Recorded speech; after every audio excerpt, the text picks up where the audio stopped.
आज मैं आपको एक स्टार्टअप के 7 प्रॉब्लम्स के बारे में बताऊंगा जिसके चक्कर में स्टार्टअप फेल होती है। क्या प्रॉब्लम्स होती है जो स्टार्टअप के फाउंडर्स करते हैं जिसकी वजह से स्टार्टअप फेल होती है। तो अगर आप एक स्टार्टअप कर रहे हो या फिर स्टार्टअप करने का प्लान कर रहे हो तो इनको ध्यान से सुनना, या अगर आपकी कोई जान पहचान में स्टार्टअप कर रहा है तो उसको जरूर भेजना ये वीडियो, ताकि वो समझ पाए कहीं वो ये गलतियां तो नहीं कर रहा है। सबसे पहली और सबसे बड़ी problem, startup is a cool thing.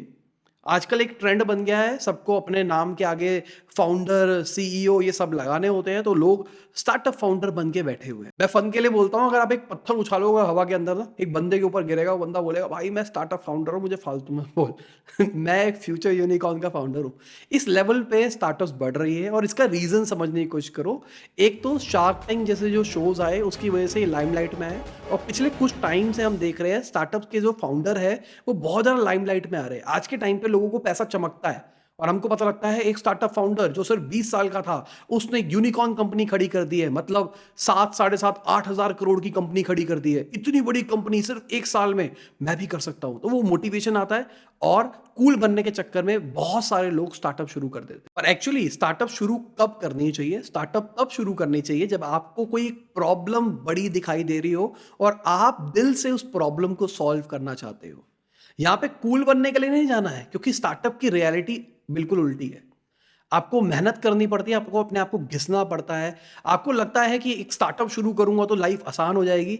खुद का बिजनेस करने का मतलब आपको 15 से 17 घंटे काम करना पड़ेगा डेली बेसिस के ऊपर अपने स्टार्टिंग डेज के अंदर, अगर आप अपने स्टार्टअप को नेक्स्ट लेवल ले जाना चाहते हो। दूसरी बहुत बड़ी प्रॉब्लम है जो कि मैंने बहुत कॉमनली देखी है, क्योंकि मेरे पास बहुत सारे लोग आते हैं कंसल्टेशन के लिए या फिर हमारी कंपनी से डिजिटल मार्केटिंग कराने के लिए। तो मैंने बहुत कॉमन देखा है, लोगों को ऐसा लगता है कि भाई फंड्स तो मार्केट में ऐसे धड़ल्ले से पड़े हुए हैं, आपके पास में एक आइडिया होना चाहिए बस। कमेंट सेक्शन में भी मैं कई बार अपने वीडियोस के देखता हूं, लोग कहते हैं कि मेरे पास में एक स्टार्टअप आइडिया है, मैं किसी को शेयर नहीं करूंगा, अगर आप उसके अंदर इन्वेस्ट करना चाहते हो ना तो मेल मी एट दिस। मतलब इस लेवल के बंदे हैं, सिर्फ स्टार्टअप आइडिया के ऊपर सोच रहे हैं कि वो यूनिकॉर्न स्टार्टअप आइडिया है। तो सिंपल सी बात है यार, हमारे देश के अंदर 130 करोड़ से ज्यादा की पॉपुलेशन है। हर एक दूसरे बंदे के दिमाग में कोई यूनिक आइडिया आता है। तो आइडिया नहीं है, एग्जीक्यूशन इज अ गेम। उस आइडिया को आप असली में रियलिटी में कैसे लेके आते हो वो एक बड़ी गेम है। और अगर आप उस चीज को अचीव करके प्रूव करा पाते हो तभी आपको कोई पैसा देता है। तो पैसा मार्केट में ऐसा ही नहीं पड़ा कि आपके पास आइडिया पड़ा है और अब बंदा बैठा है, ओ मुझे पैसे लगाने हैं जी, आप पैसे ले लो। रियलिटी ये नहीं है। एक स्टार्टअप के लिए अगर आपको फंडिंग चाहिए तो इतनी आसानी से नहीं मिलती है, आपको बिजनेस करना पड़ेगा, अपने आप को प्रूव करना पड़ेगा। तीसरा एक बहुत बड़ी प्रॉब्लम देखी है, मैं मिला हूं पर्सनली ऐसे लोगों से जो कि कॉपी माइंडसेट के होते हैं। तो वो क्या करते हैं, वो इंटरनेशनली ढूंढते हैं ऐसी कौन सी स्टार्टअप्स है जो इंडिया में नहीं आई है। उनको पता लग गया है कि भाई उबर इंटरनेशनल था, इंडिया के अंदर ओला आया, इतना बड़ा बिजनेस बन गया, ये तो बढ़िया चीज हो सकती है। उनको ऐसे ही दिखाई दे रहा है जो इंटरनेशनली सक्सेसफुल बिजनेसेस होते हैं, अगर उन्हीं का रेप्लिका इंडिया के अंदर बनाया जाए तो भाई ये तो यूनिकॉर्न बिजनेस बन जाता है। एक्चुअल रियलिटी बताऊं, इंडियन मार्केट बाहर की मार्केट से बहुत ज्यादा अलग है। हमारे पास सबसे बड़ी जो चीज है वो है पॉपुलेशन। इस चक्कर में हमारी जो पर कैपिटा इनकम है वो कम है। अगर आप बाहर की ऑडियंस की बात करके चलो तो वहां पे पर कैपिटा इनकम ज्यादा है, उनके पास डिस्पोजेबल इनकम ज्यादा है। हम लोग अपना टाइम वेस्ट करने के लिए तैयार है कुछ पैसे बचाने के लिए। अगर कुछ पैसे बचते हैं जिसके लिए हमको चाहे 3-4 घंटे या 2-3 दिन मेहनत करनी पड़े, अपने को कोई दिक्कत नहीं है। पर वहां के लोग टाइम को बचाने के लिए पैसा खर्च करने के लिए तैयार है। तो माइंडसेट में ही बहुत ज्यादा फर्क है। तो अगर आपको लगता है एक आइडिया को वहां से कॉपी पेस्ट करके इंडिया में लाओगे तो काम हो जाएगा, ऐसा नहीं होगा। आपको इंडियन माइंडसेट के हिसाब से उसको इंप्रोवाइज करना पड़ेगा। उसके लिए आपके पास में एंटरप्रेन्योरल स्पिरिट होनी चाहिए। मतलब आपको समझ में आना चाहिए प्रॉब्लम क्या है, कस्टमर को क्या दिक्कत आ रही है, कैसे मैं सॉल्व कर सकता हूं। आप दिल से बिजनेस करना चाहते हो और दिल से आप लोगों की प्रॉब्लम सॉल्व करना चाहते हो, ना कि भाई मैं यूनिकॉर्न फाउंडर बनूंगा। चौथी एक बड़ी प्रॉब्लम है जो कि मैंने अपने कुछ दोस्तों में देखी है, मेरे नेटवर्क में बहुत सारे लोग हैं उनमें देखी है, और मेरे नेटवर्क में अच्छे खासे फाउंडर्स है। तो उनको बिजनेस चलाने से ज्यादा ना फंडिंग्स के पीछे भागना पसंद है। मतलब एक स्टार्टअप ने पहले 1-2 राउंड रेस कर लिए है, मतलब उनका आइडिया प्रूफ हो चुका है। अब उनका गोल ये नहीं है कि मैं कैसे अपने बिजनेस को प्रॉफिटेबल कर सकता हूं या फिर कैसे मैं अपने बिजनेस को और अच्छे तरीके से स्केल कर सकता हूं। उनके दिमाग में ये है कि भाई अभी एक फंडिंग राउंड रेज किया है, इस पैसे को जल्दी से खत्म करना है, रेवेन्यू को मल्टीप्लाई करना है, बड़ा करना है बिजनेस को, उसके बाद अगला राउंड रेज करना है। उनकी मेंटालिटी यही हो गई है कि अगला अगला अगला अगला। ये प्रॉब्लम कहां से निकल के आ रही है? यूनिकॉर्न वाले माइंडसेट से। आज के टाइम पे सबको यूनिकॉर्न स्टार्टअप बनानी है, किसी को प्रॉफिटेबल स्टार्टअप नहीं बनानी है। किसी को वो स्टार्टअप नहीं बनानी है जो प्रॉब्लम सॉल्व करे, सबको वो बनानी है मेरे ऊपर ठप्पा लग जाए। I am a founder of unicorn startup, मैंने इतनी सारी स्टार्टअप्स बनाई है, या नंबर्स हो मेरे पास में, मैंने 5 स्टार्टअप शुरू करी है, मैं एक सीरियल एंटरप्रेन्योर हूं। ये वाला एक ठप्पा चाहिए, या फिर चाहिए कि मैंने इतने पैसे रेज कर दिए हैं। यार पैसा रेज करना is not a big thing. एक लेवल पे आके, आज मैं अपनी लेवल की बात करके चलूं, मेरे पास बहुत सारे ऑफर्स आते हैं, मेरे पास अलग अलग वीसी से ऑफर्स आते हैं मेरी स्टार्टअप्स के लिए, या फिर यूट्यूब चैनल्स के लिए भी इनफैक्ट। पर मैं नहीं लेता क्योंकि मुझे जरूरत नहीं है भाई, पहले ही प्रॉफिटेबल है हम, और मैं जिस स्केल से बढ़ रहा हूं मैं खुश हूं उस लेवल पे। ट्रिप टू, मतलब मैं ये कह सकता हूं। और मुझे ऐसा लगता है अगर मैं हाइपर स्केल करूंगा तो मैं ऐसा इनोवेशन नहीं कर पाऊंगा, क्योंकि अगर कोई आप में पैसा इन्वेस्ट करता है तो भाई उसका सीधा सा लॉजिक है कि भाई मैंने पैसा 1 किया है, मेरा पैसा 2 करके, 3 करके, 5 करके दो। तो वो आपको फोर्स करेगा, पुश करेगा कि भाई आप मुझे नंबर्स लाके दो। आज के टाइम पे इस चैनल के ऊपर मैं वीडियोस कम डाल रहा हूं, पर अगर मैंने फंडिंग ले ली तो वो कहेगा डेली वीडियो डालनी चाहिए। आप डालो ना डालो, एक बंदा हायर करो, पर डेली वीडियो डालनी चाहिए। 2 वीडियोस भी डालो, चाहे 3 वीडियोस भी डालो, और कोर्सेज बनाओ, इसके अराउंड कोर्सेज बना के बेचो, बिजनेस तो यही बनेगा। पर मुझे नहीं करना है, मुझे मजा आ रहा है जो मैं कर रहा हूं, अपनी कन्वीनियंस से काम करता हूं। अगर मन करता है तो लगातार वीडियो शूट कर देता हूं, मन नहीं करता तो महीने महीने वीडियोस नहीं आती है। तो ये जो मजा है ना, ये मजा खो जाता है अगर आप फंडिंग के पीछे भागते हो, बिजनेस के पीछे नहीं भागते हो। मेरा गोल क्या है? मैं कंटेंट जो बना रहा हूं, मैं बना रहा हूं उन लोगों के लिए जो स्टार्टअप कर रहे हैं, स्टार्टअप करने का प्लान कर रहे हैं। ठीक है, क्लियर कट मैंने वीडियो की स्टार्टिंग में भी एड्रेस किया। मेरी कंपनी क्या करती है? मेरी कंपनी डिजिटल मार्केटिंग एजेंसी है। तो अगर कोई स्टार्टअप कर रहा है, करने का प्लान कर रहा है, तो उसको वेबसाइट चाहिए होगी, उसको मार्केटिंग करवानी होगी, मेरी कंपनी उसकी हेल्प कर सकती है। साथ में मैं कंसल्टेशन भी प्रोवाइड करता हूं, तो अगर उनको कंसल्टेशन की जरूरत होगी तो वो मेरे पास आ सकते हैं। यहां से बिजनेस बनेगा ना। तो अगर वो बिजनेस आ रहा है 1-2 वीडियोस डाल के भी, तो प्रॉब्लम नहीं है मेरे को। अगली एक बहुत बड़ी प्रॉब्लम है जो कि मुझे लगता है पर्सनली प्रॉब्लम है, जो कि मैं कह सकता हूं एक तरह से मैं बायस हूं उस चीज को लेके, हाइपर ग्रोथ।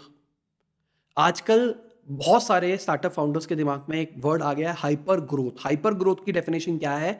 अगर आज मैंने 10 लाख का रेवेन्यू जनरेट किया है 1 महीने के अंदर, तो मेरा अगले महीने का गोल होना चाहिए 1 करोड़ का, उसके बाद 10 करोड़। मुझे एकदम तेजी से बढ़ना है। मुझे ये नहीं सोचना है कि क्या हो रहा है, मेरा प्रोडक्ट अच्छा है या फिर नहीं है, लोगों को पसंद आ रहा है या नहीं आ रहा। मेरा गोल इज, मैं फंडिंग का पैसा लूंगा, मैं उससे बहुत ज्यादा एड्स चलाऊंगा, एड्स चला के लोगों को हर जगह दिखाऊंगा। अब क्या होगा? अगर मैं अच्छे तरीके से काम करता हूं तो 100 में से 5 बंदे कन्वर्ट हो जाएंगे।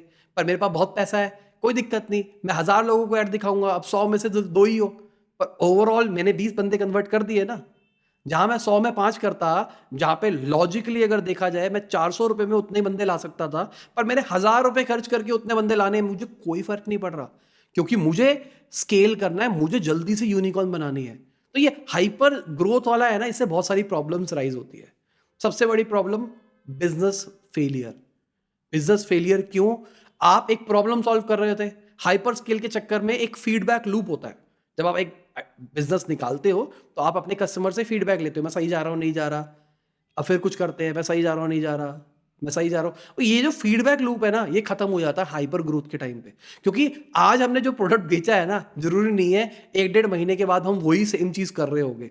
1-1.5 महीने के बाद हमारे offers, pricing, product, in fact segment तक बदल सकता है कि मैं पहले कुछ और बेच रहा था, अब मैं वो बेच ही नहीं रहा, कुछ और बेच रहा हूं, क्योंकि वहां पे नंबर्स आ रहे हैं। और इसी के चक्कर में जो प्रॉब्लम आती है ना, वो आती है प्रोडक्ट मार्केट फिट ना अचीव करने की। आपके पास फंड आ गया, आपने सोचा कि भाई मैं ये प्रॉब्लम सॉल्व करूंगा, आपने एक छोटे सेगमेंट के ऊपर उसको टेस्ट करके देखा, लोग ले रहे थे। तो एग्जाम्पल के लिए मुझे जूते बेचने थे, तो वो जूते बेचने के लिए मैंने अपनी एक वेबसाइट बनाई, और मैंने अपने दोस्तों से जो मैन्युफैक्चरर थे उनसे बात करी, मेरे को 5-6 प्रोडक्ट या 500 प्रोडक्ट मेरे को लैंड करा दो।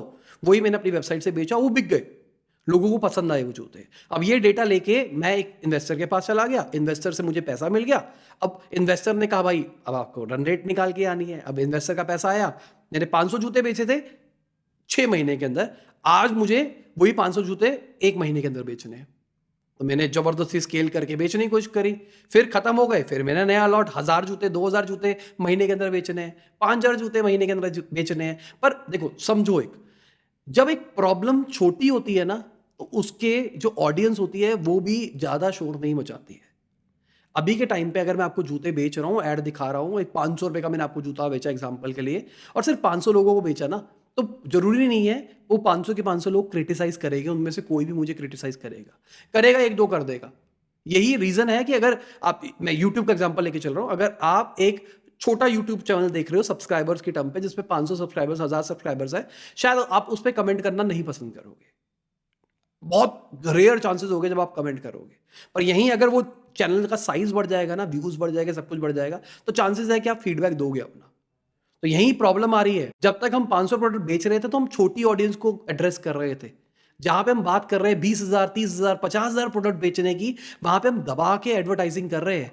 तो वहां पे हमारा वर्ड ऑफ माउथ भी चलने वाला है। आज मैं, अगर मुझे प्रोडक्ट अच्छा नहीं लगा, तो मैं अपने दोस्त को बताऊंगा, भाई तू ये मत लियो, बेकार है। पहले अगर मैं उसको बताता भी, उसके नाम में, दिमाग में वो नाम नहीं रहता। पर आज मैं उसको नेगेटिव मार्केटिंग कर सकता हूं। तो स्केल करने का बहुत बड़ा प्रॉब्लम है कि आपका प्रोडक्ट मार्केट फिट खराब हो जाता है।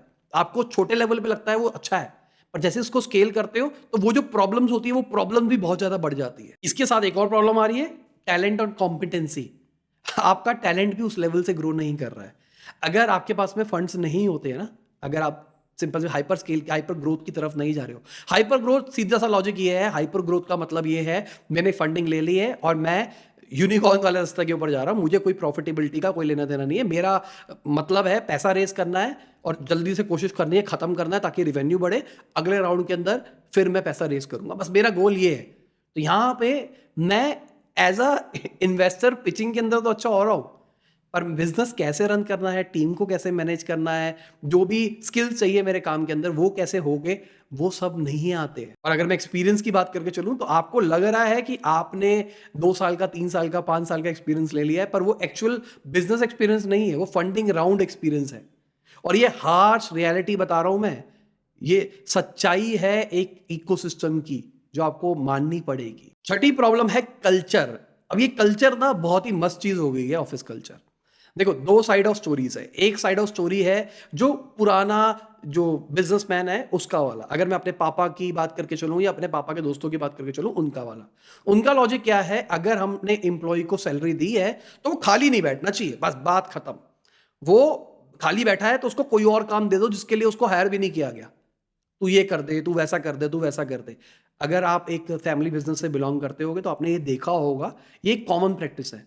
तो ये एक टाइप का कल्चर है। पर आज के टाइम पे हम यूट्यूब में देखते हैं, या फिर आज के टाइम पे बहुत सारे इन्फ्लुएंसर्स आ गए हैं, जो कि मैं कहूँगा सूडो इन्फ्लुएंसर्स हैं, जो कि कल्चर के ऊपर बड़े बड़े ब्लॉग लिख देते हैं। Office culture like should be like this, ऐसा होना चाहिए, इसमें ये होना चाहिए। तो उसके चक्कर में ना आपके दिमाग में एक ऐसी इमेज क्रिएट हो जाती है ऑफिस कल्चर की, कि हमको ऑफिस कल्चर क्रिएट करना है जहाँ पे भाई गेम लगी हुई है। एम्प्लॉय को जब मन कर रहा है वो खा सकता है, जब उसका मन कर रहा है गेम खेल सकता है, जब उसका मन कर रहा है वो ऑफिस से जा सकता है।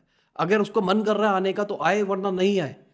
इस कल्चर, ये जो टू फ्लेक्सिबल कल्चर हो जाता है ना, ये जो आजकल बुकों में सिखाया जा रहा है, इसकी वजह से भी बिजनेस फेलियर होते हैं। तो ये कल्चर को समझना भी एक फाउंडर के लिए बहुत इंपॉर्टेंट चीज है। ना ही इतना स्ट्रिक्ट करो कि भाई काम करने में लोगों को मजा ही नहीं आ रहा, लोगों को लग रहा है भाई ये बंदा बेकार है, या फिर इतना रिलैक्स कर दो कि लोगों को काम करने का मन ही नहीं कर रहा है। लोग कह रहे हैं चिल मारो, ऑफिस जाते हैं, अपन गेम खेलते हैं, थोड़ा सा डाउनलोड पिक्चर पिक्चर करते हैं, फोन में डालते हैं, घर पे आ जाते हैं। तो ये वाला माइंडसेट भी नहीं होना चाहिए। आपको एक बीच का हाइब्रिड ढूंढना होता है। और सबसे आखिरी जो पॉइंट बता रहा हूं, ये एक थ्योरी है जो कि मेरे को एक मेरे मेंटर ने दी थी। जो, अगर आप भगवान की बात करके चलो, उसके अंदर 3 मेजर देवीज है, सरस्वती, लक्ष्मी एंड दुर्गा। सरस्वती मतलब क्या होता है? सरस्वती मतलब होता है नॉलेज। लक्ष्मी मीन्स पैसा। दुर्गा मीन्स फोर्स, एक्शन, कुछ भी ऐसी चीजें। तो आज के टाइम पे जो स्टार्टअप्स है वो सारे के सारे लक्ष्मी के पीछे भाग रहे हैं, बाकी चीजों के पीछे नहीं भाग रहे हैं। ये बहुत ही डीप बात है समझने वाली। तो वो क्या कर रहे हैं, पहली चीज, वो लक्ष्मी के पीछे भाग रहे हैं और वो अपना दुर्गा रूप दिखा रहे हैं। मतलब दिखा रहे हैं, भाई मैंने बहुत कुछ कर लिया, तू है कौन मेरे सामने, तू कर क्या लेगा, तू ये है, तू वो है। क्योंकि हमने एक छोटा सा काम कर दिया जिंदगी के अंदर, उसके चक्कर में हमारा एटीट्यूड इतना बढ़ जाता है जिसकी वजह से हम गलत तरीके से लोगों को ट्रीट करने लग जाते हैं और एट लास्ट हम फेलियर की तरफ जाते हैं। आज तक मेरे दिमाग में एक फाउंडर अनफिल्टर्ड की एक लाइन है जो कि बिरयानी बाय किलो के फाउंडर ने बोली थी कि जब आप ऊपर जा रहे होते हो ना, जब भी आप ग्रो कर रहे होते हो लाइफ के अंदर, तो सबको रिस्पेक्ट करो, क्योंकि जब आप नीचे आओगे ना आपको वही लोग मिलने वाले हैं। I have believed in one philosophy in my life, that be nice to people when you go up, because you'll meet them on your way down, and it has worked for me wonders all my life. बहुत deep बात है यार, ये हमेशा घूमती है मेरे दिमाग के अंदर, ये क्या बात बोल गए थे वो। तो लॉजिकली जो दुर्गा रूप है ना, दुर्गा रूप हमेशा नहीं दिखाना होता, हमेशा आपको ये नहीं दिखाना कि भाई मैं ही हूं। तीसरा जो सरस्वती है वो बहुत इंपॉर्टेंट चीज है जो कि बहुत सारे एंटरप्रेन्योर्स नहीं ध्यान दे रहे। वो क्या है? नॉलेज। अभी हमने कल्चर के बारे में बात करी, ठीक है। अब मैंने कहा कल्चर यहाँ पे भी हो सकता है, यहाँ पे भी हो सकता है। अब मैं ये जो बातें कर रहा हूँ कहाँ से कर रहा हूँ? मैंने बहुत सारे फाउंडर्स को देखा है, उनको स्टडी किया है, मैं बुक्स पढ़ता हूँ और मेरे कुछ मेंटर्स हैं, मैं उनसे भी बात कर लेता हूँ, तो ये सब कुछ नॉलेज मिलती रहती है। पर आज के टाइम पे फाउंडर्स नॉलेज लेने की जगह सोचते हैं भाई नॉलेज से क्या मिलेगा, हम तो एग्जीक्यूट करेंगे। भाई कॉलेज बेकार चीज होती है।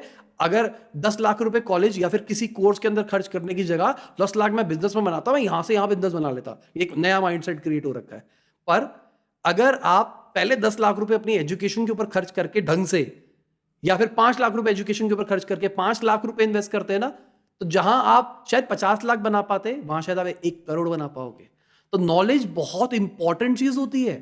इस चैनल के अंदर हम यही कोशिश करते हैं, मतलब मेरा गोल यही रहता है कि मैं स्टार्टअप एंटरप्रेन्योरशिप रिगार्डिंग जो नॉलेजेबल टॉपिक्स चीजें हैं वो आपको ला सकूं। और आप अगर उन वीडियोस के ऊपर, जो बहुत टेक वीडियोस होती है, उनके ऊपर आप व्यूज देखोगे तो आपको दिखाई देगा बहुत कम आते हैं। पर मैं आपको शॉर्ट कह रहा हूं, इस वीडियो के ऊपर व्यूज आएगी। मैं अभी बता रहा हूं आपको, जो जहां तक देख रहा होगा शायद व्यूज आ चुके होंगे, कई लोग कह रहे होंगे कि भाई हाँ। तो आप देखो यार, लोगों को ये चीजें ज्यादा पसंद है, उनकी गलतियां बताओ, उनकी कमियां बताओ, और लोगों को सीखना पसंद नहीं है। बहुत बुरी चीज है। YouTube में फ्रीली अवेलेबल होने के बाद भी लोगों को मजा नहीं आता है। तो यही थी हमारी आज की वीडियो। उम्मीद करता हूं आपको मजा आया होगा। लाइक कर देना, शेयर कर देना, कमेंट बताना वीडियो कैसी लगी। बाय, गुड नाइट, शबा कर, खुदा हाफिज़, गुड मॉर्निंग, आफ्टरनून, जब भी वीडियो को देख रहे हैं। जय हिंद, वंदे मातरम।